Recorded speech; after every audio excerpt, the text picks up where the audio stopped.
فاتحہ۔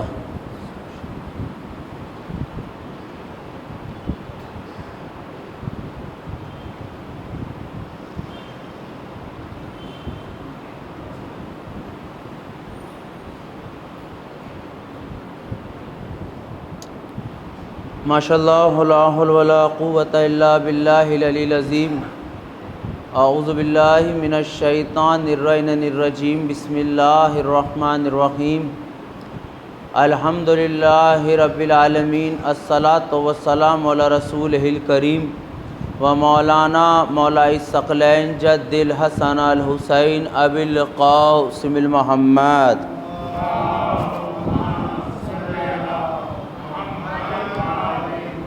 وعلی طیبین الطاہرین وغر المیامین، اما بعد فقط قال اللہ تعالی تبارک فی کتابہ المجید و بیانہ العظیم و فرقانہ الحمید۔ بسم اللہ الرحمن الرحیم۔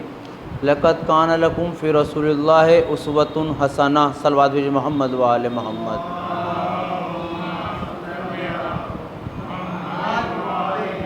ایک بار اور صلوات پڑھ دیجئے محمد و آل محمد بچے کی سلامتی کے لیے۔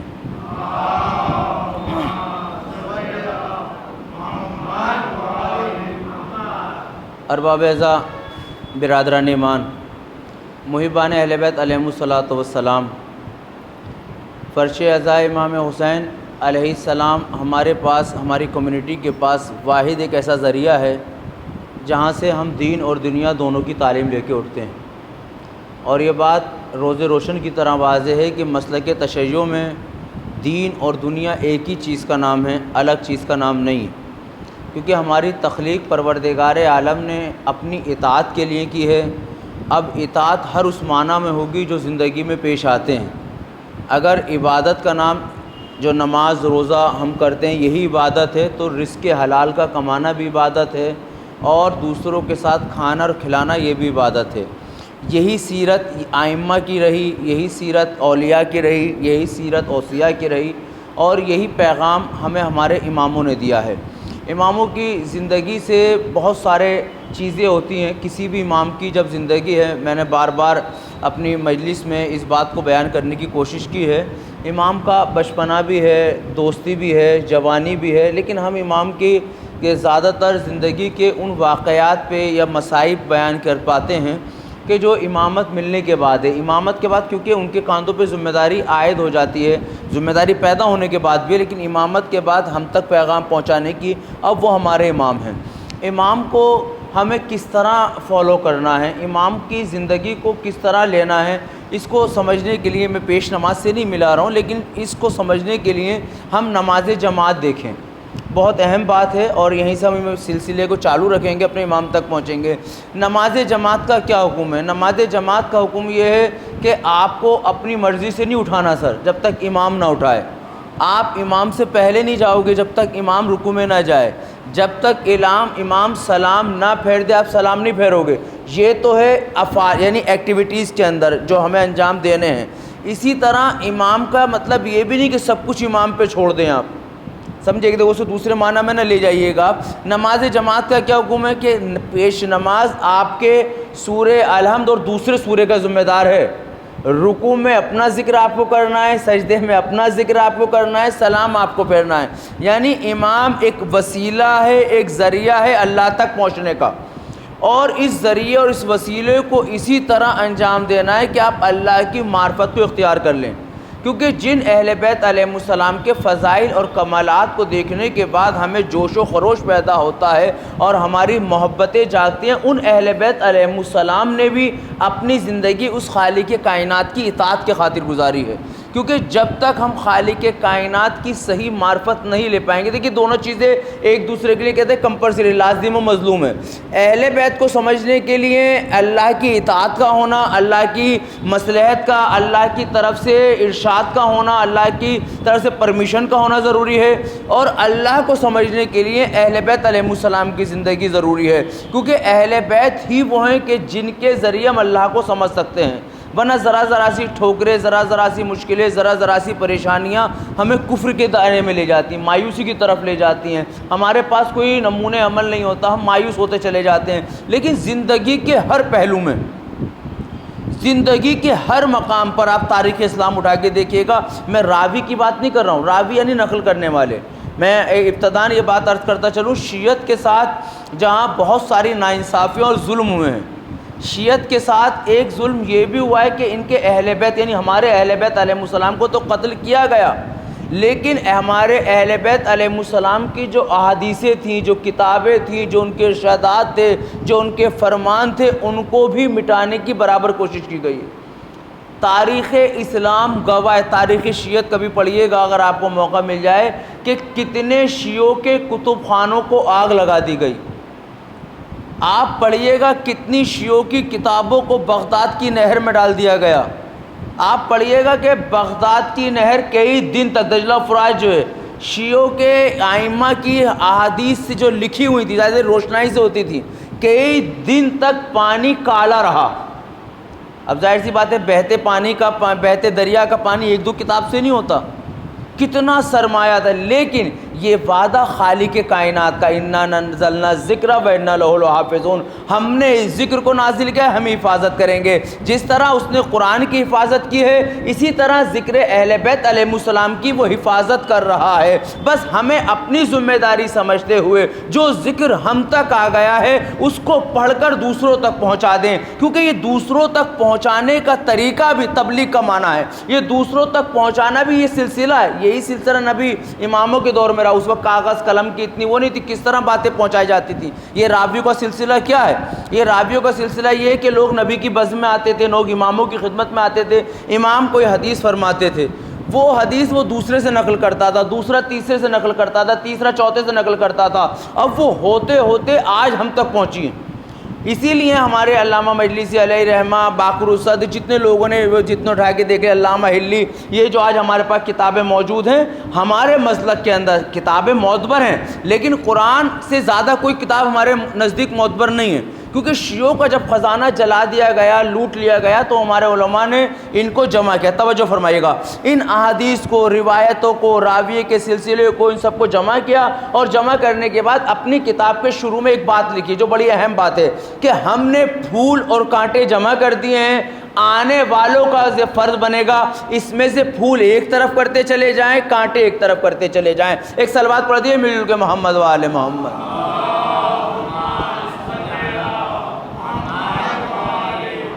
اسی لیے ہمارے ممبروں پر بھی ہمارے شعراء بھی، ہمارے ذاکرین بھی روایت لاتے ہیں کہ یہ تو آپ کی کتاب میں روایت پائی جاتی ہے. دیکھیں، کتاب میں روایت کا پایا جانا کمال نہیں ہے، اس روایت کا عقل کی کسوٹی پہ اترنا بھی ضروری ہے. ہمیں یہ دیکھنا پڑے گا اس روایت کا راوی کون ہے. راوی سمجھیے نقل کرنے والا. اب اس کو سمجھنے کے لیے آسان سا ایک طریقہ ہے. میں یہاں مجلس پڑھتا ہوں، آپ سننے والے ہیں، آپ میری باتیں سننے کے بعد کہیں اور نقل کریں، کیا ہم میں اتنی صلاحیت ہے ہم انہی لفظوں کو نقل کر دیں؟ کچھ نہ کچھ بدلے گا، یا تو اوپر جائے گی، نیچے جائے گی. اب اس کے اندر آپ نے نمازی ہونے کے بعد کسی سے نقل کی، اس نے کسی اور سے نقل کی، اس نے کسی اور سے نقل کی، بات وہی رہے گی؟ ہو سکتا ہے مفہوم وہی ہو سکتا ہے بدلتے بدلتے مفہوم بدل جائے. یہ کبھی پریکٹیکل کیجئے گا کہ 4 لوگ بیٹھ جائیں، 5 لوگ، آپ ایک بات کسی کے کان میں، کیا میں بچپن میں پڑھائی گئی تھی، آپ ایک بات کسی بچے کے کان میں کہ وہ بچہ دوسرے کے کان میں، دوسرا تیسرے کے کان میں، سلسلہ بدل جائے گا. اس لیے ضرورت تھی عصمت کی، اس لیے ضرورت تھی امامت کی کہ وہ پروردگار کی وحی ایسے معصومین کے ذریعے پہنچتی رہے جو بات نہ بدلے. اسی لیے ہمارے اماموں نے فرمایا ہماری کوئی بات نبی کی بات کی مخالفت نہیں کرے گی. اور یہی وجہ ہے آپ جس امام کی جو روایت دیکھ لیں، بڑی اہم بات کہنے جا رہا ہوں، جس امام کی جو روایت دیکھ لیں جو امام نے نقل کی ہے، ہر امام نے یہ کہا کہ میں نے اپنے بابا سے، انہوں نے اپنے بابا سے، انہوں نے اپنے بابا سے. اور اسی طرح کی روایت، کیونکہ آج ہم ذکر امام رضا علیہ السلام اور کیونکہ وفات کی تاریخ شہزادی معصومہ کم کی، ایک صلوات پڑھیں محمد و آل محمد پر.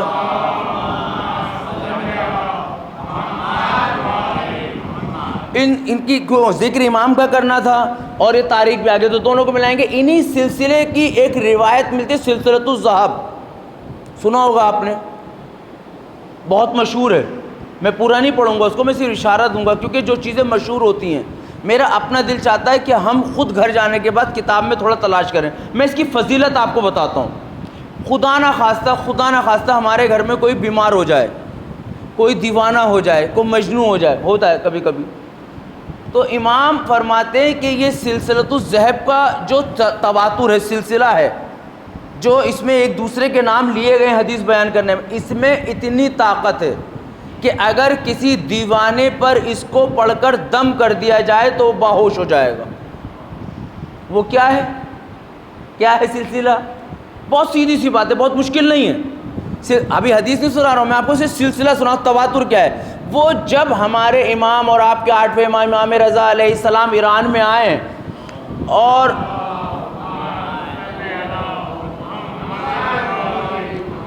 آپ سن رہے ہیں آپ ہے نا، جب وہ ایران میں وارد ہوئے، نیشا پور کے قریب سے گزرنے لگے، تو ایک بہت بڑا حجت، ایک تاریخ ہے پوری کہ امام رضا کس طرح آئے، کیوں بلائے گئے۔ بڑی امام اپنی مرضی سے نہیں آئے، امام کو بھی میں آپ کو بیان کروں گا بیچ میں، جو مولا امام مجھ سے بلواتے رہیں گے میں بولتا رہوں گا۔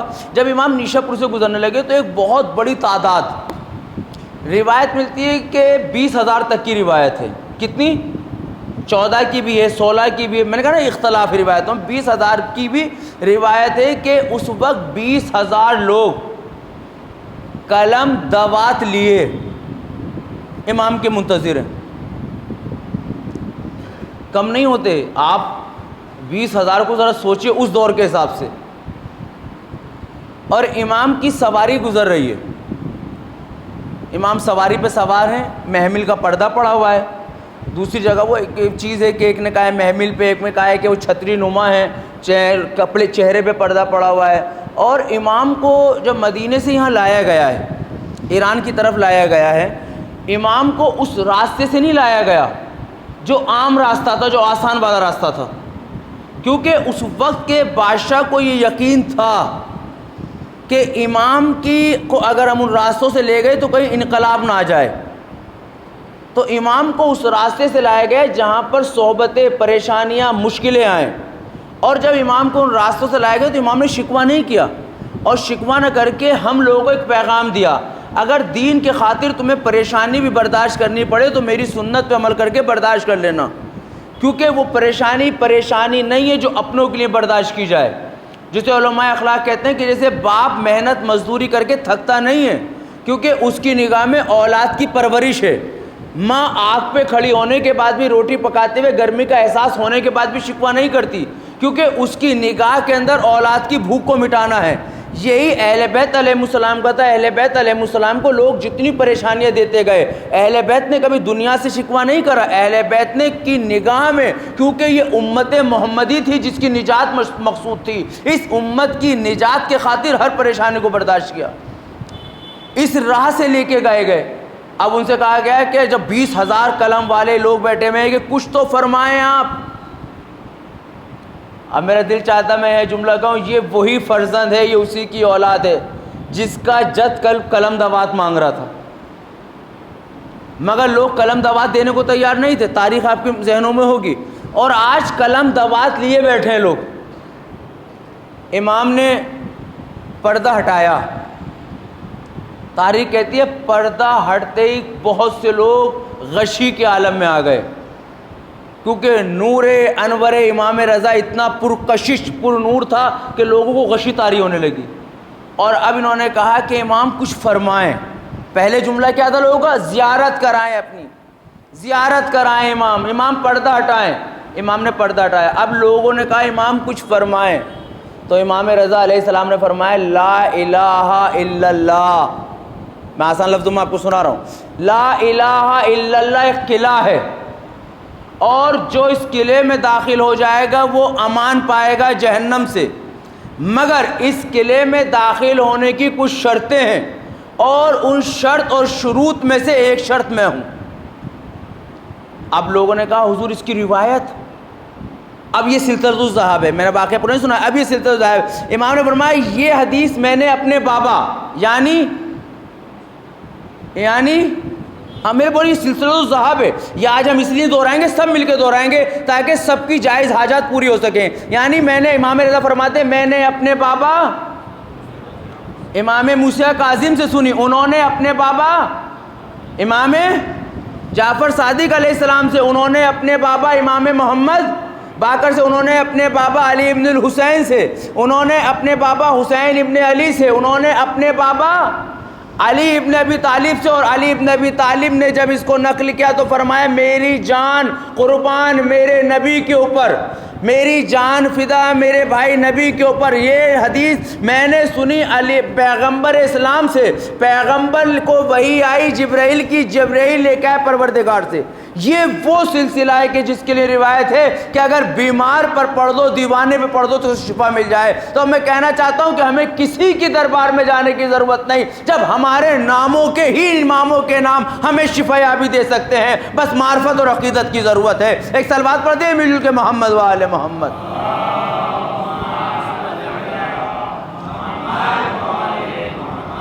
صرف نام ہی تو ہیں، اب یہی نام اگر ہم ہر اپنی نماز کے بعد عادی ہو جائیں پڑھنے کے، سوچو جن کے ناموں میں اتنی طاقت ہو، ان کی احادیث، ان کے اقوال، ان کی زندگی، ان کی تعلیمات، وہ تو بھی بہت دور کی بات ہے۔ یہ وہ سلسلہ ہے۔ کیا ہے لا الہ الا اللہ؟ لا الہ الا اللہ ایک قلعہ ہے۔ ہم نے تو کہہ دیا لا الہ الا اللہ محمد رسول اللہ، ہم نے سوچا نہیں، لا الہ الا اللہ کہتے ہی آپ کو بہت ساری چیزوں سے نکلنا پڑتا ہے، آپ کو جھوٹے خداؤں کا انکار کرنا پڑتا ہے۔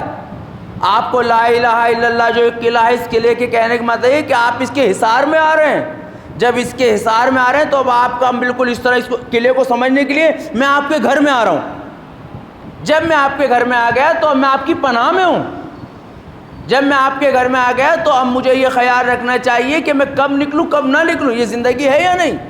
تو لا الہ الا اللہ خالی زبان سے کہنے سے کام نہیں چلے گا، لا الہ الا اللہ خالی بولنے سے کام نہیں چلے گا۔ یہ سمجھو وہ خالق ہے کون، اس خالق کی ذات کے تبارک و تعالیٰ پہ یقین ہونا کتنا ضروری ہے۔ وہ خالق رازق ہے، اس کے القاب، کتنے القاب ہیں پروردگار کے جو بچوں کو بلائے جاتے ہیں۔ ہم کسی سے دوستی کس سبب کرتے ہیں؟ میری طرح متوجہ ہے کہ ہم دوستی کس سبب کرتے ہیں کسی سے؟ کسی میں کوئی کوالٹی دیکھ کے کرتے ہیں نا، وہی چیز ہمیں اپنی طرف کھینچتی ہے۔ تو اللہ کیا ہے؟ رحمان، اس کا مطلب رحم کو پسند کرتا ہوگا۔ اللہ کیا ہے؟ رحیم، یعنی کرم کو پسند کرتا ہوگا۔ اللہ کیا ہے؟ رازق، یعنی رزق کھلانے کو پسند کرتا ہوگا۔ تو اگر ہم اللہ کی محبت کا دعویٰ کرتے ہیں تو جو صفات اللہ میں پائی جاتی ہیں وہ صفات ہمیں عام کرنی پڑیں گی۔ اور اللہ رازق ہے، ایسا نہیں ہے وہ رزق نہیں پہنچاتا۔ دل چاہتا ہے جملہ ہے کہتا ہے چلو میرا عزیزو کبھی رزق کی طرف سے پریشان نہ ہوئیے گا۔ اگر اہل بیت کی محبت ہے، کسی ہندو نے ایک جملہ کہا تھا لیکن اچھا لگا مجھے، وہ کہتا ہے کہ اوپر والا بھوکا اٹھاتا ضرور ہے، سلاتا نہیں ہے۔ میں نے بات کہی ہے، اس نے کہا بھوکا اٹھاتا ضرور ہے، سلاتا نہیں ہے۔ اور یہی رزق کی جب فضیلت ہمارے مولا امیر المومنین، کیونکہ حضرت امام رضا کا ذکر کر رہے ہیں، پہلے امام علی میں جب رزق کی اور رازق کی فضیلت بیان کرنی شروع کری تو انہوں نے فرمایا اپنے چاہنے والوں سے رزق کے لیے پریشان نہ ہونا، رزق و رزقان، رزق دو ہیں، ایک وہ جو تمہیں ڈھونڈتا ہے، ایک وہ جو تم ڈھونڈتے ہو۔ اپنے معرفت اور اپنی محبت اہل بیت سے اتنی پیدا کر لو کہ رزق تمہیں ڈھونڈتا ہوا ہے۔ تو کسی نے پوچھا مولا وہ رزق کہاں کہاں دے سکتا ہے؟ مولانا کا ہر جگہ رزق دیتا ہے، آپ کبھی سوچ بھی نہیں سکتے۔ ہم کبھی دیکھیں یہ چیزیں ہمیں آسانی سے مل جاتی ہیں تو پتہ نہیں چلتا، کبھی یقین پیدا کرتے ہوئے سوچئے گا کہ جب ہم بہت پریشانی میں ہوں اور ہم توسل کر رہے ہوں اپنے امام سے، بی بی سے، ملتا ہے کہیں سے کچھ؟ میرے ساتھ بہت سے واقعات ہوئے ہیں، آپ کے ساتھ بہت سارے واقعات ہوئے ہوں گے، اور سب کے ساتھ کچھ نہ کچھ واقعات اس طرح کے ہوتے ہیں۔ اور یہی خدا کو پہچاننے کی معرفت بھی ہے، یہی خدا کو پہچاننے کی معرفت بھی ہے کہ جب تنہائی میں گھر جاؤ، اس تنہائی میں جو تمہیں سہارا دیتا ہے وہ اللہ ہے۔ یہ حدیثوں میں بھی آیا ہے، میں نے حدیثیں سنا چکا ہوں اس طرح کی۔ تو یہ ہم امام رضا کی طرف، ہمیں اللہ سے اپنے امام رضا توسل کرنا چاہیے۔ ہماری زندگی میں امام رضا بہت ساری جگہوں پر ہیں، دسترخوان امام رضا جو ہم مشہد میں جاتے ہیں، ایک ہمارے امام ضامن ہے۔ کیا ہے امام ضامن؟ خالی امام ضامن باندھ کے ہم مطمئن ہو سکتے ہیں، لیکن یہ امام ضامن باندھنے کے بعد بھی ہمیں کتنا سکون ملتا ہے۔ میں وہ بات جو میں پڑھ چکا ہوں میں اس کو ریپیٹ کروں گا۔ دیکھیے اہل بیت اپنے معجزات دکھاتے ہیں، قرآن اپنی فضیلت ہمیں بیان کرتا ہے، امام ضامن ہمیں اپنی خاصیت بیان کرتی ہے۔ مثلا ہم نے آپ کے گجرات میں جن گھروں میں گئے اور ہم نے دیکھا کہ آپ کے یہاں چوکھٹ پہ قرآن رکھا جاتا ہے، اچھا لگا ہمیں وہ طریقہ کہ اچھی چیز ہے کہ ہمارے دل میں ہے کہ ہم اہل بیت کی یہ جو شان کتاب اس میں بیان کی گئی ہے، اللہ کی کتاب ہے، اس کے سائے کے نیچے سے نکلیں، لیکن کیا ہم اس قرآن کو چوم کے نکلتے ہیں؟ اس قرآن کو پڑھ کے نکلتے ہیں؟ اس کے نیچے سے نکلنے ہیں، مائیں بہنیں نکالتی ہیں، ہمارا دل کتنا مطمئن ہوتا ہے۔ میں کہہ رہا ہوں اس بات کو ذرا غور کیجئے گا، ہم جب قرآن کے سائے کے نیچے سے نکلتے ہیں ہم مطمئن ہوتے ہیں یا پریشان؟ مطمئن۔ مائیں بہنیں جو قرآن کے سائے کے نیچے سے ہمیں نکالتی ہیں وہ مطمئن ہوتی ہیں پریشان؟ جبکہ کسی آیت کسی روایت میں یہ نہیں کہ آپ قرآن کے سائے کے نیچے سے نکلو، لیکن ایک اچھا عمل ہے، مباح ہے، آپ کرتے ہو، اچھی بات ہے۔ میں صرف یہ بات آپ کی خدمت تک پہنچانا چاہتا ہوں، جب ہم اس قرآن کے سائے کے نیچے سے نکلتے ہیں تو ہم مطمئن ہوتے ہیں نا؟ تو ذرا سوچو، جس قرآن کے صرف سائے کے نیچے سے نکلنے کے بعد ہم مطمئن ہو جاتے ہیں، ہمارا سفر آسان ہو جاتا ہے، کاروباری سفر آسان ہو جاتا ہے، کاش ان آیتوں کو پڑھنے کے بعد تفسیر کے ساتھ ہم اپنی زندگی میں امام کے صدقے میں ڈھال لیں، تو کیا جس طرح ہمارا دنیاوی سفر آسان ہوا ہے، کیا ہمارا کاروباری سفر آسان ہوتا نظر نہیں آئے گا؟ آخرتی سفر آسان ہوتا نظر نہیں آئے گا؟ کیونکہ قرآن نے ہر چیز کا وعدہ کیا ہے کہ اگر محبت اہل بیت کے ساتھ مجھے اپناؤ گے تو میں دنیا میں بھی تمہیں فائدہ دوں گی، آخرت میں بھی فائدہ دوں گی۔ ایک صلوات پڑھ دیے مل کے محمد و آل محمد۔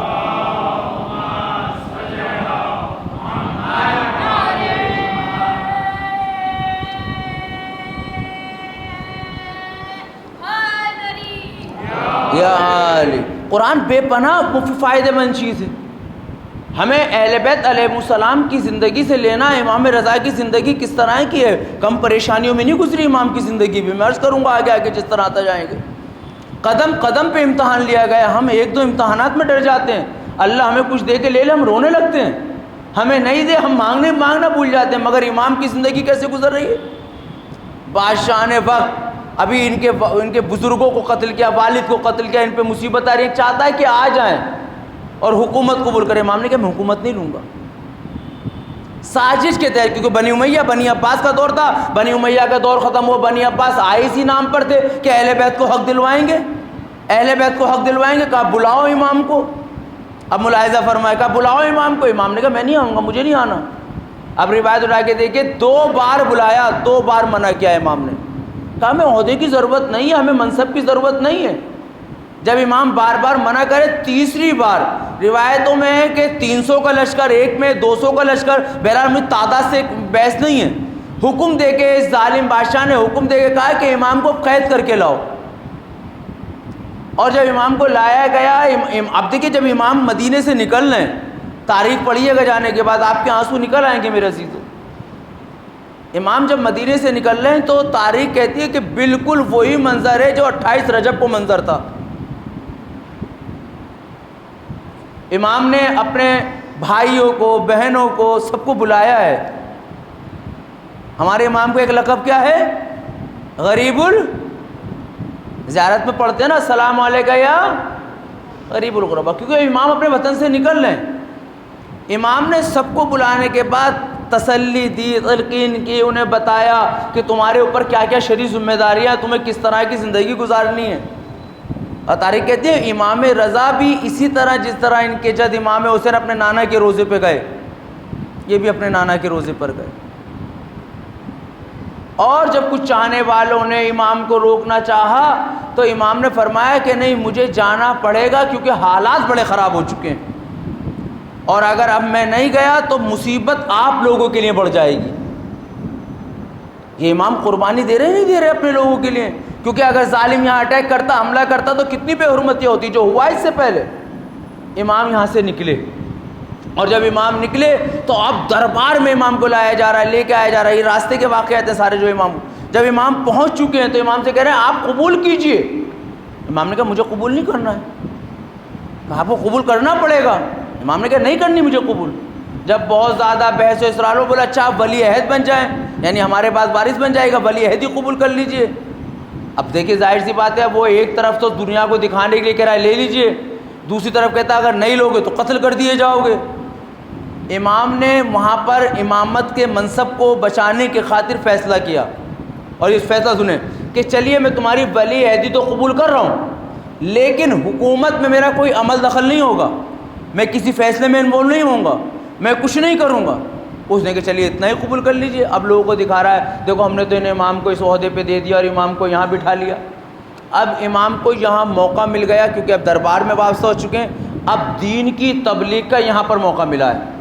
اور تاریخ کہتی ہے خود میں جو وقت بادشاہ تھا خود پڑھا لکھا تھا اور اسے مناظروں کا بڑا شوق تھا. اب یہ امام کو ذلیل اور رسوا کرنے کے لیے دشمن کی سازش ہوتی ہے, کبھی کبھی تعریف کر کے بے عزتی کی جاتی ہے, کچھ دینے کے بعد کی جاتی ہے. امام کی بے عزتی کی خاطر تاریخ کہتی ہے کہ اس نے جگہ جگہ کے عالموں کو بلا کے مناظرے کرنے شروع کرے. مناظرے نہیں سنا رہا ہوں میں آپ کو, میں صرف اشارہ دے رہا ہوں کیونکہ مجھے معصوم قم تک بھی جانا ہے اور بات کو کمپلیٹ کرنا ہے. اس نے کبھی عیسائیوں کو بلا کے مناظرہ کرایا, کبھی یہودیوں کو بلا کے مناظرہ کرایا, کبھی دوسرے مسلک کے لوگوں کو بلا کے مناظرہ کرایا, اور یہ چاہتا تھا کسی صورت سے امام کی تذلیل ہو جائے. قدم قدم پہ امام کو ذلیل کرنے کی کوشش کری, حتیٰ کہ اس نے امام کو ذلیل کرنے کے لیے یہاں تک کوشش کری کہ جب امام دربار میں آتے تھے تو امام کی جلالت اور عظمت کو دیکھنے کے بعد کچھ غلام, دیکھیں امام کی دیکھیں کچھ غلام پردہ کھولا کرتے تھے, پردہ ہوتا ہے دروازہ, وہ چٹ پڑی ہوتی تھی, وہ کھولتے تھے کہ امام آ رہے ہیں. اس نے یہ حکم صادر فرمایا کہ اب اگر علی رضا آئیں تو کوئی کھولے گا نہیں, لیکن یہ نمائندے کس کے؟ اللہ کے. یہ کون ہے؟ امام. امام کا تسلط کیا ہے وہ عرض کریں گے. امام کا تسلط جس طرح انسانوں پہ اس طرح جانوروں پر ہے, ہواؤں پر ہے. امام مالک کل اختیار رکھتا ہے.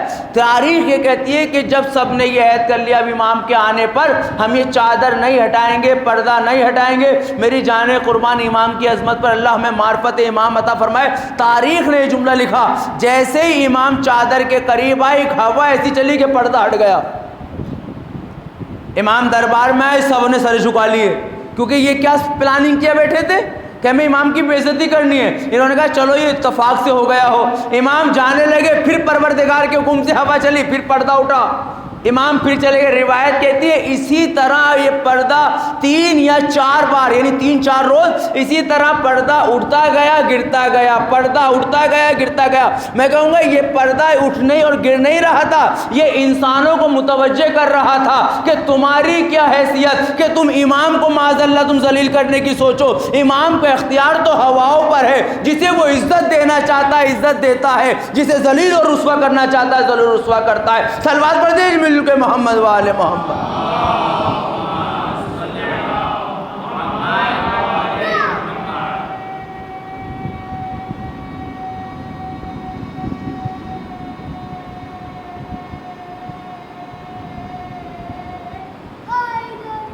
یا علی تمہاری کیا ہمت, ایک پریشانی نہیں ہے امام کو.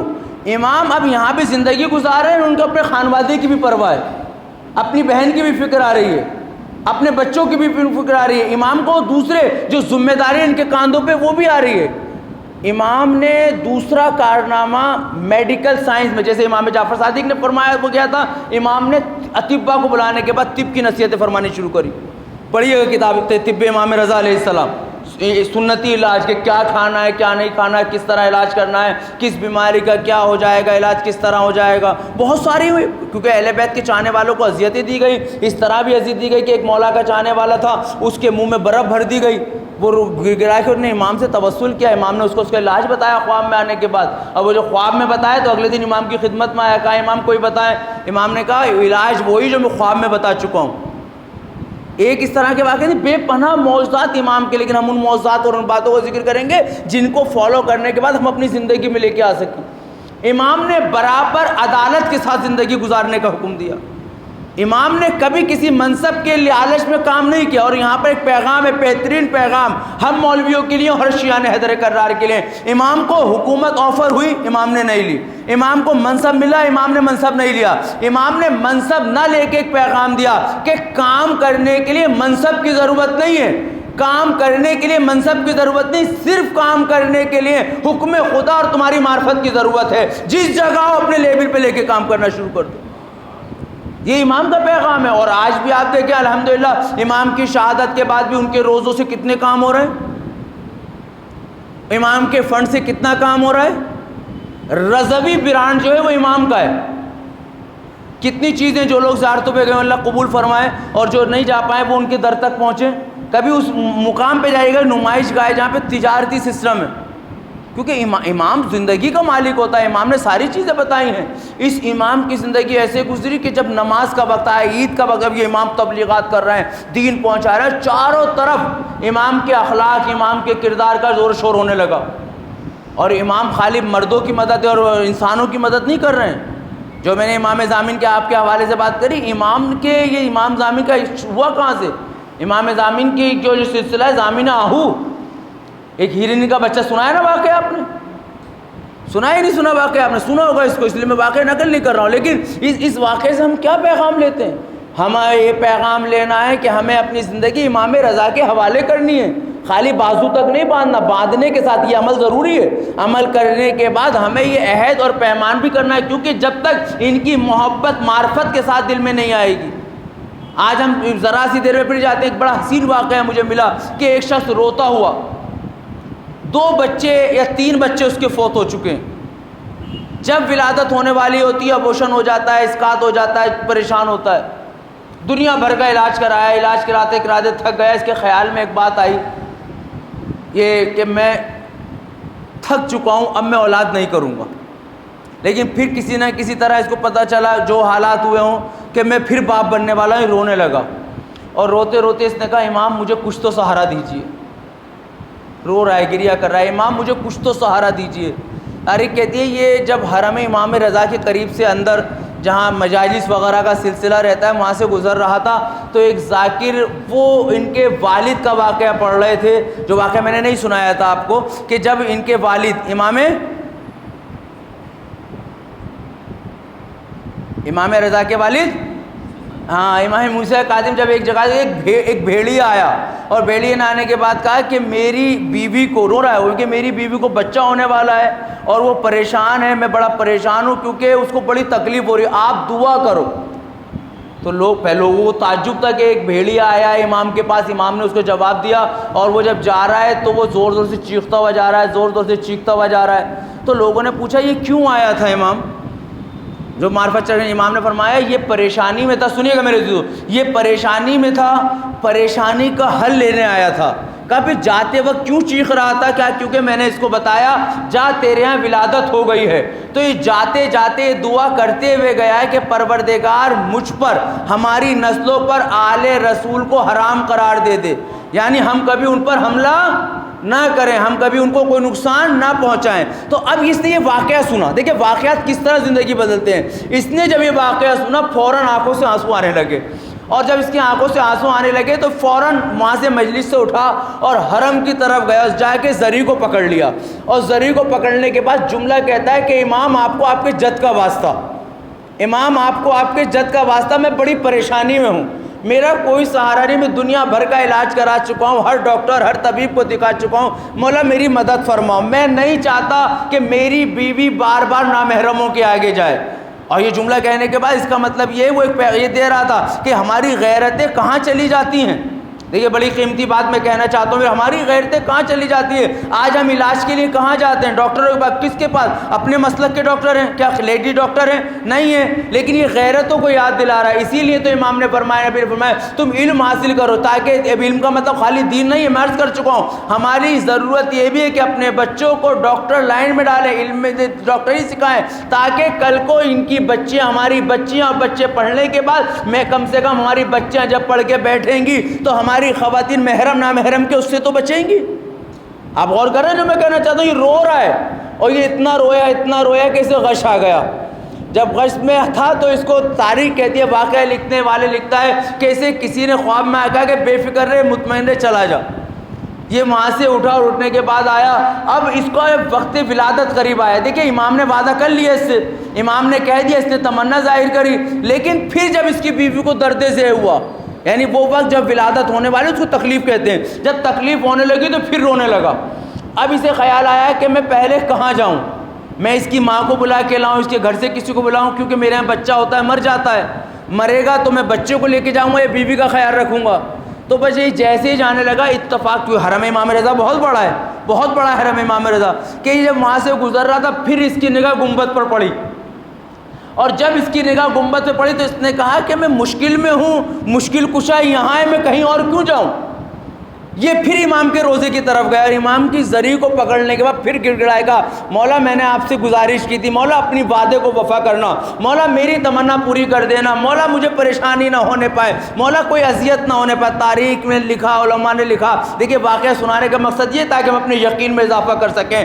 یہ جب واپس اپنے ہاسپٹل کی طرف چلا تو اس کی بہن نے اس کو مبارکباد دی اور مبارکباد میں کہا کہ مبارک ہو تجھے بیٹا ہوا ہے، اور بیٹا بھی سالم ہے، بیوی بھی سالم ہے۔ واقعہ لکھنے والے علماء نے فرمایا کہ اس نے فوراً حرم امام رضا کا رخ کیا اور سجدے میں سر رکھے گا، مولا واقعی زندگی آپ کے ہاتھ میں ہے، آپ جو چاہے کرتے چلے جائیں۔ یہ واقعہ ہمیں کیا پیغام دیتے ہیں؟ ہمیں پیغام دیتے ہیں ہم امام سے توسل کریں، امام کی بارگاہ میں آئیں۔ یہ دعائیں توسل کیوں ہیں؟ یہ دعائیں عہد کیوں ہیں؟ یہ دوسری دعائیں کیوں ہیں؟ ہم امام سے ربط پیدا کریں، امام سے ربط پیدا کریں۔ جو امام نے اس طرح کے معجزات ہیں، تو شہادت کے بعد امام کے معجزات ہیں، زندگی میں ان کے کس طرح کے معجزات تھے؟ بس ایک واقعہ سن کے پھر میں معصومہ کی طرف چلوں گا۔ میرے ان کے زندگی کے معجزات کتنے تھے؟ زندگی کے امام کے معجزات اتنے تھے کہ یہ دبل نامی شاعر جو بہترین شاعری کرتا تھا امام کی خدمت میں آیا اور امام سے کہا کہ امام میں نے آپ کے جد کے شان میں کچھ اشعار گئے، کیونکہ امام نے جہاں دوسری ذمہ داریاں نبھائی ہیں، دوسرے کام کیے ہیں، امام نے ایک بہت اہم کام بھی کیا ہے، جو کام سارے اہم تھے۔ امام نے عزاداری امام حسین کو ترویج دی ہے، پھیلایا ہے، شاعروں کو پیسے دیے، خطیبوں کو جو اس وقت بیان کرنے والے منع کرتے ہمیں نہیں چاہیے، بولے لو کہو ہمارے جد کے لیے، خود مجلس کرا کرتے تھے، شاعروں کو بلاتے تھے، خطیبوں کو بلاتے تھے، فرش ازا بچھاتے تھے تاکہ دنیا تک کربلا والوں تک کا پیغام پہنچے، دنیا تک امام کا پیغام پہنچے۔ ان کی مظلومیت پہ گریا کرواتے تھے۔ تو دبل نے جب بہت اچھے شعر کہے تو امام نے اس کو نکال کے 1000 دینار دیے۔ اس نے کہا مولا میں نے کسی پیسے کے لالچ میں نہیں کہے، مولا میں نے اپنا حق سمجھتے ہوئے یہ بیان کیا ہے، مولا میں آپ کی محبت میں بیان کر رہا ہوں۔ امام نے کہا رکھ لو کام آئیں گے، یہ معجزہ ہے، رکھ لو کام آئیں گے۔ کہا مولا مجھے یہ نہیں چاہیے، مجھے آپ اپنے جسم سے مس ہوا ہوا ایک کپڑا دے دیں، ایک کرتا دے دیں۔ اللہ اللہ، مجھے اپنا اترا ہوا لباس دے دیں۔ امام نے غلام سے کہا، وہ ایک چوغل لایا، ایک لباس لایا، دبل کو دیا، اور جب جانے لگا امام نے کہا دبل یہ دینار بھی رکھ لو۔ اس نے کہا مولا کیونکہ حکم ہے آپ کا اس لیے میں رکھ لیتا ہوں، ورنہ مجھے اس کی ضرورت نہیں ہے۔ امام نے کہا رکھ لو، یہ تمہاری جان بچائے گا، یہ تمہاری جان بچائے۔ تاریخ کہتے ہیں جب واقعہ ملتا ہے سیرت کی کتابوں میں، جب یہ واپس پلٹنے لگا تو ڈاکوؤں نے حملہ کر دیا اور سارے قافلے کا مال اسباب سر لوٹ لیے، اور لوٹنے کے بعد وہ شعر پڑھنے لگے۔ ہوتا ہے جیسے موج مستی کرتے ہیں، تو اس میں جب وہ شعر پڑھ رہے تھے دبل نے کہا یہ معلوم ہے کس کا شعر ہے؟ کہا نہیں معلوم۔ کہا یہ میرا شعر ہے۔ انہوں نے کہا اچھا آپ کا شعر ہے، جاؤ ہم تمہیں چھوڑتے ہیں، اور لوگوں کا مال وال واپس کر دیا۔ لیکن جو کپڑا جو امام نے ان کو دیا تھا وہ جھبا ان کے پاس تھا، لباس تھا، وہ کہا نہیں یہ لباس نہیں دیں گے، بڑا اچھا ہے، ہم اس لباس کو بیچیں گے۔ اللہ اکبر اللہ اکبر، ہم اس لباس کو بیچیں گے۔ تو دبل نے کہا اچھا کتنے میں بیچو گے اس لباس کو؟ کہا اس لباس کو کم سے کم 1000 دینار میں بیچیں گے۔ اللہ اللہ اللہ، اس لباس کو ہم 1000 دینار میں بیچیں۔ دبل نے کہا 1000 میں بیچو گے نا، یہ لو 1000 دینار مجھے لباس دے دو۔ اور یہ لباس لینے کے بعد پھر امام کی طرف رک کر کے کہا امام واقعی غیب کے حالات سے آپ بہتر جانتے ہیں، ایک سلوات پڑھ دیے مل کے محمد و آل محمد۔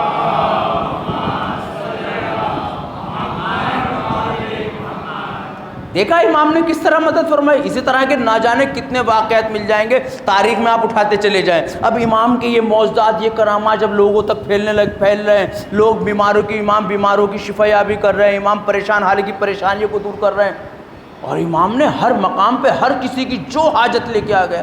حتیٰ امامی کے دور کا واقعہ غالباً ہے یہ کہ ایک خاتون آ گئے اور آنے کے بعد اس نے اپنے آپ کو آل رسول کہنا شروع کرا، اور جب آل رسول کا انہوں نے کہنا شروع کیا، دیکھیں یہ زندگی ہے امام کی کہ آل رسول سے ہیں، یہ اس سے ہیں، اب لوگ بڑے پریشان، کیسے جھٹلائے، کیسے کیا کریں۔ تو امام نے کہا ہم پر اس کو اگر یہ کہتی ہے درندوں کے آگے ڈال دیا جائے، آل رسول کو درندے نہیں ستائیں گے۔ اب دیکھیں کیسے کیسے خبیث اس وقت بھی موجود تھے، وہ خاتون تو پیچھے ہٹ گئی، مگر ایک خبیث کہتا ہے اچھا اگر آل رسول پہ درندے حرام ہیں تو ان کا بھی تو امتحان لیں۔ امام نے کہا مجھے کوئی حرج نہیں ہے، سنیے گا میرے عزیز، مجھے کوئی حرج نہیں ہے. 3 شیر جو قید خانے میں تھے ان کو کھولا گیا، مگر جیسے ہی کھولا امام کے سامنے آئے انہوں نے اپنی آنکھیں بند کر لی. سنا ہے واقعہ؟ ان شیروں نے اپنی آنکھیں بند کر لی. پڑھیے گا، ہر کتاب میں مل جائے گا. ان شیروں نے اپنی آنکھیں بند کر لی. بس امام کو نے جیسے ہی دیکھا انہوں نے آنکھیں بند کری، امام کے پاس جو ایک رومال تھا وہ جیب میں رکھ لیا. ان شیروں نے آنکھیں کھولی، امام کے قدموں میں سر رکھ دیا. لوگوں نے پوچھا امام سے، دیکھیے جو واقعہ سنانے کا مقصد ہے، درندوں نے کاٹا تو نہیں، کچھ نہیں کیا، سر رکھ لیا. فضائل پڑھنے لگے امام کے. بس اس کو منظر کو دیکھنے بعد لوگوں نے پوچھا، جملہ سنیے، لوگوں نے پوچھا ان شیروں نے جن کی آنکھیں تھیں آنکھیں کیوں بند کریں؟ تو امام نے فرمایا کیونکہ یہ جو رومال میرے پاس ہے یہ میری جدہ فاطمہ زہرا کا ہے.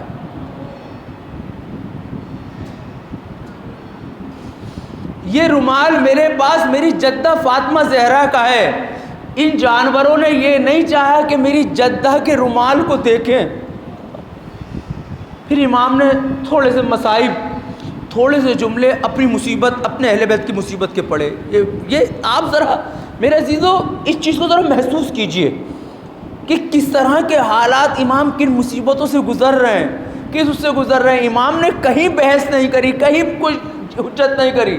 امام نے کہا کہ ہمیں اپنے جد کی تعلیمات پہ عمل کرتے ہوئے دین پہنچانا ہے. مصیبت اٹھائیں گے، بس آخری واقعی تھا، چلو ہم مصیبت اٹھائیں گے، ہمیں دین پہنچانا ہے کسی صورت سے بھی پہنچائے.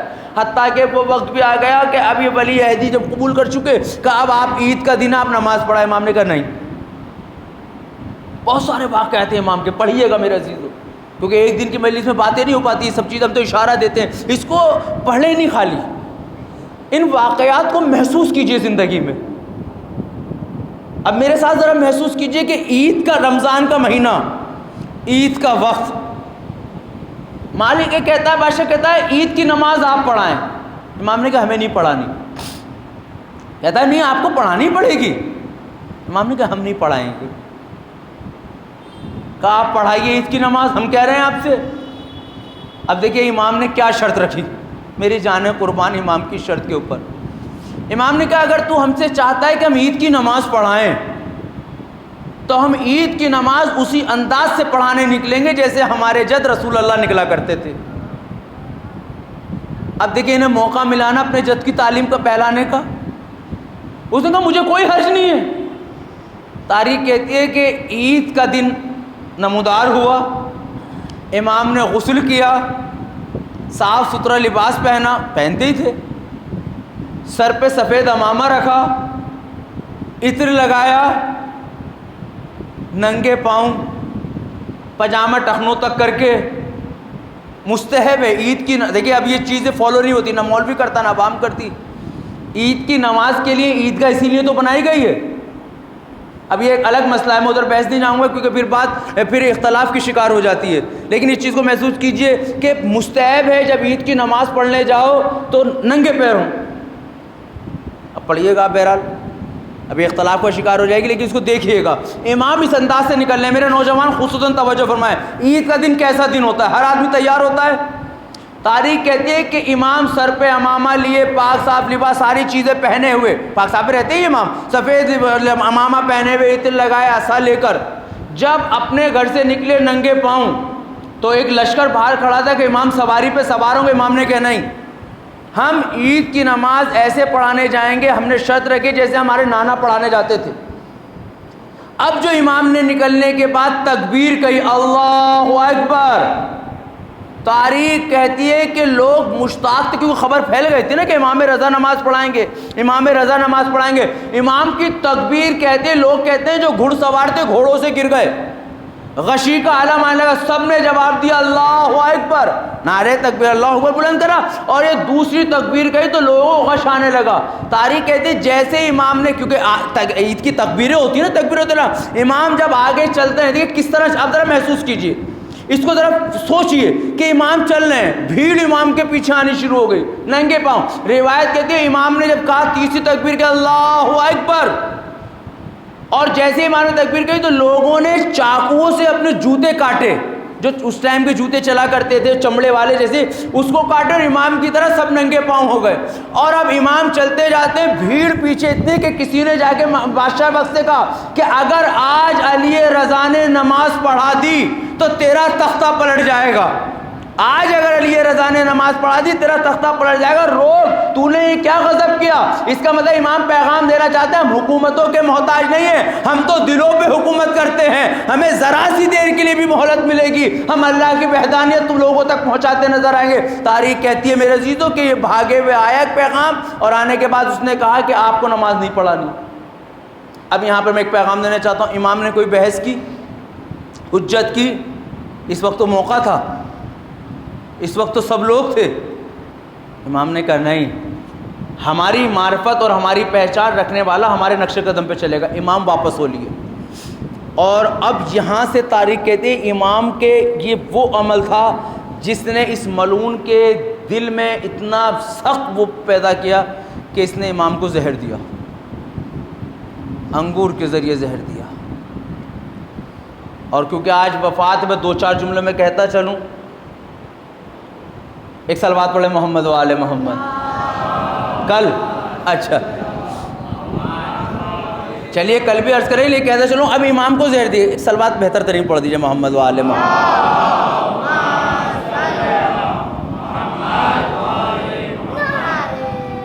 کھل کے لگاؤ.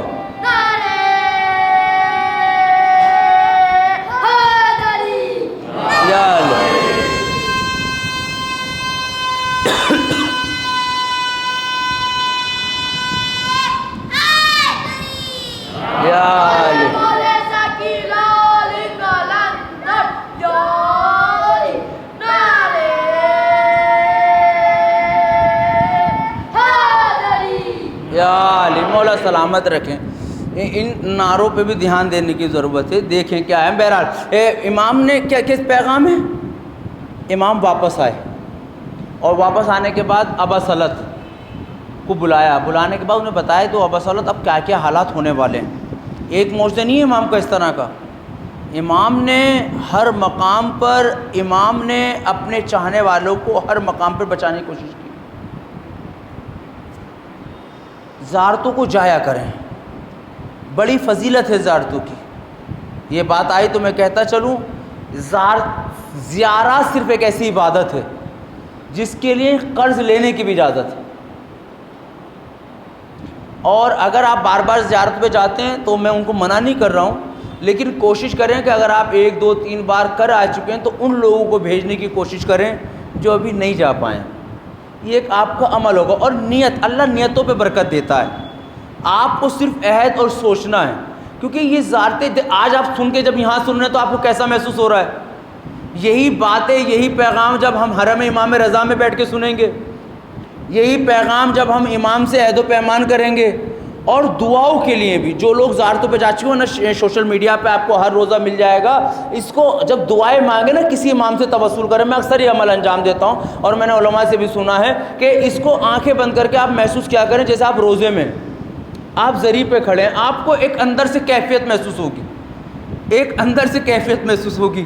یہ امام کی بڑی فضیلتیں ہیں. بیماروں کی شفا یابی کے لیے خود حرم میں آپ جائیں، صحن کوثر، رواق کوثر، اس کا صحن شفا ہے، باب المراد ہے، بہت ساری چیزیں جہاں پر انسان کی زندگیاں بدلتی ہیں. بہت سارے اس طرح کے واقعات ہیں کہ جس نے چاہنے والوں کی زندگیاں، ہماری بھی مرادیں پوری ہوئی ہیں، آپ کی بھی مرادیں پوری ہوئی ہوں گی، اور انشاءاللہ جن کی ابھی تک نہیں ہو پائیں گے آج کے بعد ہم سچے دل سے تو مانگتے ہیں، بس یہ سوچ کے مانگیں کہ ان کے علاوہ کوئی اور دینے والا نہیں ہے. گڑ گڑا کے ایسے مانگ لیں، مانگیں وہ چیزیں جو ہمارے حق میں ہوں. یہ دیکھیں، یہ ایک میں بات کہتا چلوں، ضروری نہیں ہے کہ جو ہم مانگ رہے ہوں ہمیں مل جائے. ہو سکتا ہے وہ ہمارے لیے ابھی موقع محل نہ آیا ہو. ماں روٹی پکاتی ہے، میں ایک مثال دے رہا ہوں پھر اپنی بات کی طرف آؤں گا. ماں روٹی کس کے لیے پکاتی ہے؟ بچے کے لیے. لیکن کیا ایک چھوٹا بچہ ماں سے روٹی مانگے وہ توے سے، چولہے سے اترتی ہوئی روٹی دے دے گی؟ ہم کس کے لیے؟ بیٹیوں کے لیے جہیز اکٹھا نہیں کرتے ہی نہیں کرتے. تو جو چیز ہم نے بیٹی کے لیے جمع کیا ہم پہلے دن دے دیں گے اس کو. چھوٹی بچے کے لیے ہم نے کچھ جمع کیا، ہم سونا چاندی پہنا کے بھیجتے ہیں بار نہیں، ابھی موقع محل نہیں آیا. تو ہو سکتا ہے جو دعا ہم مانگ رہے ہوں ہماری نگاہ میں ہماری ضرورت ہو، لیکن اس خالق کائنات نے اس سے بہتر ہمارے لیے کچھ رکھا ہو، یہ ممکن ہے۔ اسی لیے شکر خدا کرتے ہوئے دعا مانگتے رہو، مایوس نہ ہو۔ جو دعائیں روایت ہے، جو دعائیں ہماری قبول نہیں ہوتی، روز محشر یہ آپ کو جب اللہ کی بارگاہ میں آپ پہنچو گے اور نامہ اعمال پڑھا جائے گا تو بہت سے اعمال ایسے ہوں گے آپ کہو گے تو ہم نے کیے ہی نہیں، تو آواز آئے گی یہ تمہارے وہ دعائیں ہیں جو تم نے مانگی تھی اور پوری نہیں ہوئی۔ ایک صلوات پڑھ دیں مل کے محمد وآل محمد۔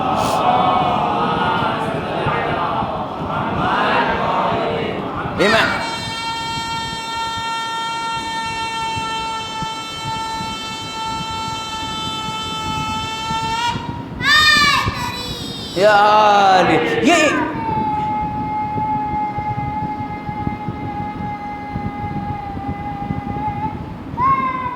یا علی مولا سلامت رہے کہ یہ امام رضا کی زندگی، امام رضا کے ساتھ ان کی شریک معصومہ خم جن کا روزہ خم ہے، ان کی بڑی فضیلت، ان کی فضیلت کے لیے بس آپ یہ سماعت فرمائیں، آیت اللہ مرشی نجفی کتنے بڑے عالم ہیں، ان کے مزار پر گئے آپ لوگ، جو گئے ہوں گے جانا چاہیے۔ ان کی لائبریری اپنے وقت میں دنیا کی سب سے بڑی لائبریری تھی، نماز اجارہ پڑھ کے انہوں نے کتابیں خریدیں۔ آیت اللہ مرشی نے اپنی زندگی میں حج نہیں کیا، تو لوگوں نے ان کے شاگردوں نے کہا آغا حج کیوں نہیں کیا آپ نے کبھی؟ کہا مجھ پر حج کبھی واجب ہی نہیں ہو پایا۔ اب سنیے میرے عزیزو، کہا مجھ پر حج واجب ہی نہیں ہو پایا۔ کہا آقا آپ کو اتنا لوگ نوازتے ہیں، کہا نوازتے ہیں مجھے دیتے ہیں میری خدمتوں کا صلہ، مگر جب مجھ پہ جتنا آتا تھا میں فوراً کتابیں خرید لیتا تھا یا وہ چیزیں جس سے میں کتابیں لکھ سکوں، یعنی جس نے اپنی زندگی وقف کر دی ہو۔ آیت اللہ مرشی نجفی نے بڑی عقیدتوں سے دوسرے مراجع سے بھی ملتا ہے، دوسرے سے ملتا ہے کہ یہ کہا کہ ہم نے اتنی عبادتیں کی ہیں، ہمیں یا رسول اللہ یہ بتا دیں کہ آپ کی بیٹی کی قبر کہاں ہے۔ یہاں تک ملتا ہے کہ خود بی بی فاطمہ سے توسل کیا شہزادی ہمیں بتائیں، کیونکہ شہزادی کی قبر پوشیدہ ہے، کہ ہمیں آپ بتائیں کہ آپ کی قبر کہاں ہے۔ بس جب زیادہ اصرار اور زیادہ بار یہ مانگا گیا تو انہوں نے کہا بس جس کو میری زیارت کرنی ہے وہ معصومہ قم کی زیارت کر لیں، معصومہ قم کی زیارت کر لیں۔ میں قم میں رہا ہوں تو میں آپ کو بتاتا ہوں اس حرم کی ایک خاصیت بڑی میرے سامنے ہے، میری اپنی ہے۔ اس حرم کی ایک خاصیت یہ ہے کہ جب تمہیں اپنی ماں یاد آئے اس حرم میں چلے جاؤ، وہاں جانے کے بعد ماں کا خیال نہیں آتا، وہاں جانے کے بعد بڑا اطمینان ملتا ہے۔ اس حرم کے اندر آپ گئے ہوں گے، ہر روزے پہ چیکنگ ہوتی ہے یا نہیں ہوتی؟ جو لوگ زیارت پہ گئے میرا ساتھ دیں، تھوڑا سا ہوتی ہے یا نہیں ہوتی؟ چاہے تھوڑی سی ہو کچھ ہو، لیکن معصومہ حرم کے روزے میں چیکنگ نہیں ہوتی، پہلے ہوتی تھی لیکن کیوں ہونا بند ہوئی معلوم ہے آپ کو؟ معصومہ حرم کے روزے میں چیکنگ ہوتی ہے، لیکن کیونکہ دنیا کا ایک بڑا مکتب، بڑی کلاس حرم میں معصومہ قم میں لگتی ہے، طلباء نے جا کے معصومہ قم سے کہا کہ معصومہ قم ہمیں چیکنگ کی وجہ سے دیر ہو جاتی ہے اندر آنے میں، ہمارے وقت نکل جاتا ہے پڑھنے کا، ہم پڑھ نہیں پاتے کیونکہ لائن لگتی ہے، ایک ایک کلاس میں 4-4 ہزار طالب علم ہوتے ہیں جو درس دیا جاتا ہے، معصومہ قم ہمارے وقت کو بچائیں۔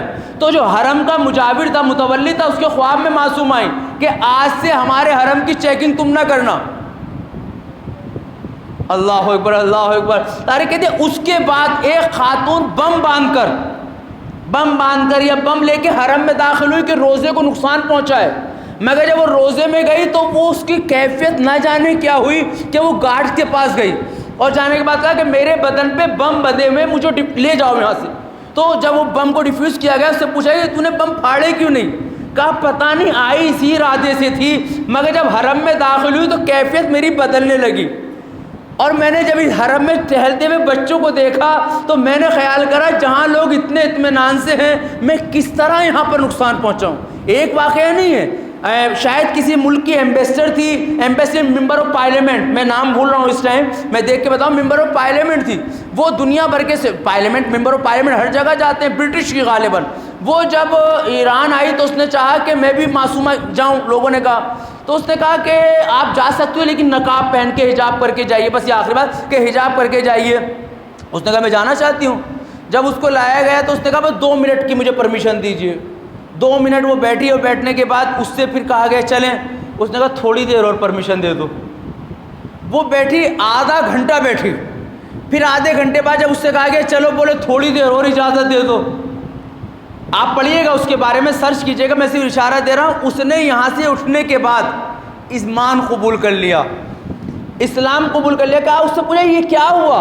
کہا مجھے نہیں معلوم، میں نے بس اس روزے میں بیٹھ کے یہ کہا کہ آپ اپنے معجزات مجھے دکھائیں، آپ کون ہو مجھے بتاؤ۔ کہا اس کے بعد میری کیفیت بدلتی گئی، اور کیفیت بدلنے کے ساتھ ساتھ مجھے اسلام قبول کرنے پہ مجبور کر دیا۔ یہ معصومہ قم کی خاصیت۔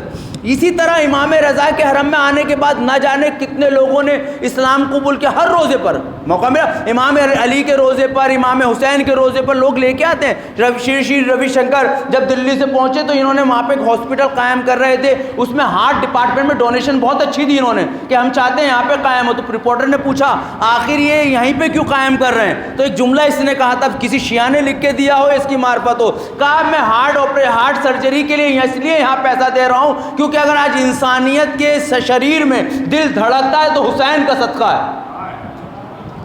آپ پڑھیں نا میرے عزیزو، اپنوں نے کیا کہا ہے وہ نہیں دیکھنا، خالی غیروں نے بھی کیا کہا ہے امام کے بارے میں وہ دیکھیں۔ یہ زندگی، یہ معجزہ زندگی کا معصومہ قم کا ہے۔ مگر ابھی ان کی مظلومیت کیا ہے؟ امام رضا کی مظلومیت کیا ہے؟ امام رضا کو اپنی بہن سے محبت ہوتی ہے، ہر بھائی کو۔ 1 سال بیت چکا ہے بہن کے بغیر، امام خط لکھ رہے ہیں، معصومہ تشریف لے آؤ۔ یہ بڑی عالمہ تھیں، موقع ملا کبھی عرض کروں گا، یہ بڑی عالمہ تھیں، بڑے علم کے باب انہوں نے کھولے۔ کہا کہ اب آ جاؤ آپ۔ تاریخ کہتی ہے ادھر معصومہ قم اپنے اصحاب، اپنے چاہنے والوں کو لے کے چلی، اور مصیبتوں پہ مصیبتیں چل رہی ہیں۔ ادھر امام رضا کی شہادت واقع ہو چکی ہے۔ امام رضا کی شہادت کس طرح ہوئی؟ انگور کے ذریعے امام کی شہادت ہوئی۔ اور امام جب دربار میں جا رہے ہیں تو ابا سلط سے کہہ کے جاتے ہیں کہ اگر میں جاؤں اور میرے سر پہ کپڑا ہو تو بولنا مت۔ تاریخ کہتی ہے امام گئے، اور جب ابا سلط نے صبح دیکھا تو سر پہ کپڑا تھا، وہ خاموش رہے۔ دربار میں پہنچے، ملعون نے انگور بڑھائے، امام نے کہا نہیں مجھے نہیں کھانے۔ کہا بڑے لذیذ ہیں، اصرار کر رہا ہے امام سے۔ امام نے کہا نہیں، جنت کے انگور اس سے زیادہ لذیذ ہیں۔ اس نے کہا کھائیے، اس میں کچھ نہیں ہے، دیکھیے میں بھی کھا رہا ہوں۔ اس کی تو نیت میں چور تھا نا، جس انگور میں زہر نہیں تھے نے وہ اٹھایا کچا اور کھانا شروع کرا۔ اب امام کو بمجبوری 3 انگور امام نے لیے، اس کو نوش فرمایا، اور اب امام میرے یہاں سے اٹھیں۔ میرے عزیز اس کو محسوس کیجئے، اب امام یہاں سے اٹھ رہے ہیں، اور اٹھنے کے بعد جب چلنے لگے تو اس نے کہا کہاں جا رہے ہو؟ تو امام نے مڑ کے کہا جہاں تو بھیجنا چاہتا تھا۔ اللہ، جہاں تو بھیجنا چاہ رہا ہے میں وہاں جا رہا ہوں۔ امام وہاں سے نکلے، اور نکلنے کے بعد اب ابا سلط نے جب دیکھا کہ امام گھر میں آ چکے ہیں، کہا دروازہ بند کر دو۔ دروازہ بند کرنے کے بعد زہر دیا گیا، امام پہ مصیبتیں آئیں۔ وقت وہ آیا کہ امام ہمارے نبی امام غیب سے آئے، امام کے پاس بیٹھے، امام نے علم امامت ان کو دیا، دینے کے بعد بتایا کہ کس طرح کرنا ہے، ساری چیزیں ایک سلسلے۔ مگر ہمارے اب تاریخ کہتے ہیں کہ امام کی شہادت واقع ہوئی، امام کو غسل و کفن دیا گیا۔ غسل و کفن دینے کے بعد یہ تابوت روایت ہے، میں اس روایت کو نہیں پڑھ رہا ہوں، میرا امام کو غسل و کفن دیا گیا، اور پھر امام کی نماز جنازہ ہوئی۔ سب آئے، بڑی شان سے لے کے چلے حرم میں دفن کرنے کے لیے۔ چاہتے تھے کہاں دفن کریں، لیکن امام بتا چکے تھے یہ چاہے گا کہ میں اس کے باپ کے پانتی دفن ہوں، لیکن دفن نہیں ہو پاؤں گا۔ امام سرانے دفن ہوئے، پوری چیزیں، لیکن میں آپ کو کیونکہ آج وفات و شہادت کی تاریخ ہے جناب معصومہ قم کی، اور میرے ذہن میں پہلے سے نہیں تھا، ورنہ میں اس کو آپ کے درمیان بیان کرتا ہوا چلتا، اشارہ دیتا چلوں۔ اب ادھر معصومہ قم دیکھیے، بھائی کی شہادت ہو چکی، پردیس میں ہوئی ہے۔ اس کو ہم جب چیخ کے اس طرح پڑھیں گے تو ہمیں گری آئے گا۔ امام کی شہادت کیا ہم کہتے ہیں؟ غریب الغربا۔ امام کی شہادت اس عالم میں ہوئی کہ نہ ان کے پاس ان کے بھائی موجود ہیں، نہ بہن موجود ہے، کوئی ان کے پاس موجود نہیں ہے۔ بہن سے محبت کرتے ہیں، امام خط لکھ کے بلا رہے ہیں اپنی بہن کو۔ تاریخ کہتی ہے معصومہ قم جب امام سے ملنے کے ارادے سے چلی تو راستے میں ان کو مصیبتوں کا سامنا کرنا پڑا، راستے میں اذیتوں کا سامنا کرنا پڑا، کئی جگہ ان پہ حملے کیے گئے، حتیٰ ایک مقام پر اس قافلے کو زہر دیا گیا، بیویاں شہید ہوئیں۔ اب یہ بیمار ہونے لگی تو معصومہ قم نے کہا کہ ہم یہاں نہیں رکیں گے، بتاؤ اب کون سا شہر قریب ہے؟ بتایا گئے کہ قم یہاں پر قریب ہے۔ شہزادی نے کہا ہم قم میں جانا چاہیں گے، مگر جب قم کے قریب آئیں تو ایک عجب منظر دیکھا۔ اس منظر کو دیکھ کر شہزادی کی آنکھوں میں آنسو آ گئے، شہزادی سے پھر اٹھا نہیں گیا۔ وہ منظر کیا تھا کہ شہر کے باہر سیاہ پرچم لگے ہوئے ہیں، کالے پرچم لگے ہوئے ہیں۔ شہزادی نے پوچھا کیا ہو گیا؟ تو آنے والوں نے پرسہ دیتے ہوئے کہا آپ کے بھائی کی شہادت ہو گئی اور شہزادی پریشان ہو گئی۔ تاریخ کہتی ہے شہزادی سے برداشت نہ ہوا، اس حجرے میں آئیں، اس جگہ آئیں جو گھر اس میں 17 دن رہیں، جسے بیت النور کے نام سے یاد کیا جاتا ہے۔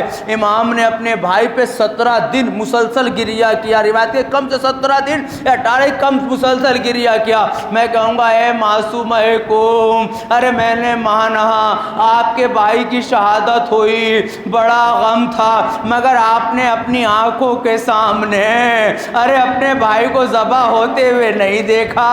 اے معصومہ آپ کے بھائی کو آپ کے سامنے زہر نہیں دیا گیا تو ایک بہن کی یہ حالت ہو گئی۔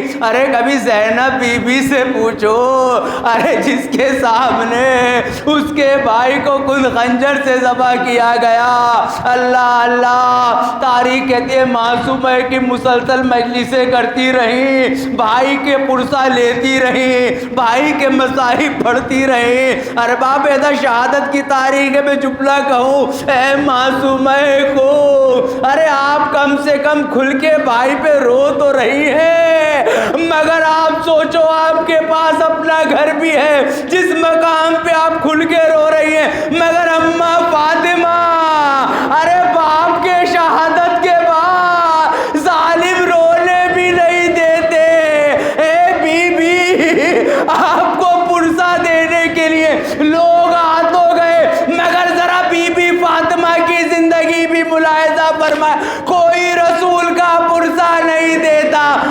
پرسہ تو پرسہ، ابھی رسول کو گئے کتنے دن ہوئے تھے، دروازے پہ لکڑیاں جمع کی گئی، آگ لگائی گئی، دروازہ توڑا گیا، جناب فاطمہ نے آواز دی، ہائے میرا محسن، انا للہ و انا الیہ وسيعلم الذين ظلموا يحكمون۔ اللهم اغفر للمؤمن المؤمنات والمسلمين والمسلمات الأحياء من الأموات تابع بيننا وبينهم بالخيرات إنك مجيب الدعوات وإنك على كل شيء۔ پاک پروردگار تجھے غریب الغرباء امام رضا، تجھے معصومہ قم کا واسطہ ہماری ان عبادتوں کو قبول فرما، جو بیمار انہیں شفائے کامل عاجل عنایت، ہم سب کو معرفت پروردگار و اہل بیت حاصل کرنے کی توفیق عنایت فرما۔ معبود تو ہمارے ساتھ عدل سے کام نہ لیتے ہوئے ان کے صدقے میں رحم سے کام لے۔ معبود ہمارے ٹوٹے پھوٹے الفاظوں کو قبول فرما لے۔ معبود ہمیں اس لائق اس طرح بنا جیسے ہمارا وقت کا امام ہمیں چاہتا ہے۔ معبود تجھے واسطہ محمد و آل محمد کا، جنہوں نے ہم سے دعاؤں کے لیے ان کی دعاؤں کو مستجاب فرما۔ معبود تیری بارگاہ ہمیں گزارش ہے اس ذرائع فراہم فرما کہ جلد سے جنت البقیع کی تعمیر ہو سکے۔ معبود دشمن اسلام کو نیست و نابود فرما، جو بھی دام درہم سخن عزائے حسین میں حصہ لیتے ان کی جان مال عزت و آبرو کی حفاظت فرما۔ معبود مقروض کے قرض کو غیب سے ادا فرما۔ معبود پریشان حال کی پریشانی کو دور فرما۔ معبود مجھے بھی حق بیانی سے کام لینے کی توفیق عنایت فرما۔ امام کے ظہور میں تاجیر فرما، تاجیر فرما، ماتم حسین۔